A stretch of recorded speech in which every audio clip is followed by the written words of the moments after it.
Hearing aid అనేది ఒక loud speaker లాగనమాట. ఒక యాంప్లిఫైయింగ్ డివైస్ అంటాం.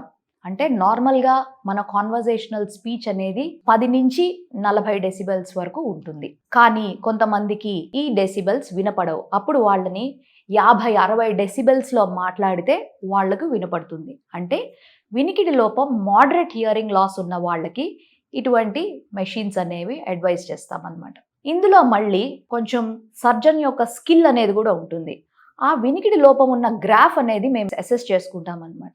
అప్పుడు మనకు నరంబలం తగ్గిందా, లేకపోతే ఎముకలు నేను ఇందాక చెప్పుకున్నటువంటి ఇన్ఫెక్షన్స్ వల్లనో, లేకపోతే కర్ణబేరికి రంధ్రం పడడం వల్లనో ఇలాంటివి ఏమైనా ఇష్యూస్ కనుక ఉంటే ఎముకల బలం తగ్గిపోతుందన్నమాట. అలాంటి దాన్ని అసెస్ చేసుకుంటాం.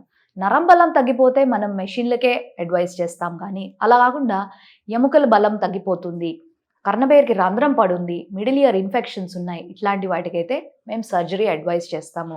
అలా కాకుండా కొంతమందికి అయితే పుట్టుకతోనే బాడీలో అతి చిన్న ఎముక స్టేపీస్ అనేది ఫిక్స్ అయిపోయి ఉంటుంది.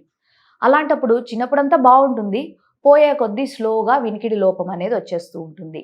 దీన్ని కంజనైటల్ స్టేపీస్ ఫిక్సేషన్ అంటారు. ఇది చాలా ట్రిక్కీ సిచ్యువేషన్ అనమాట. సర్జరీ చేయడం అతి కష్టం. ఎందుకంటే 0.4 మిల్లీమీటర్స్లో చేసే సర్జరీ, దీనికి ఎక్విప్మెంట్తో చాలా అవసరం అనేది ఉంటుంది.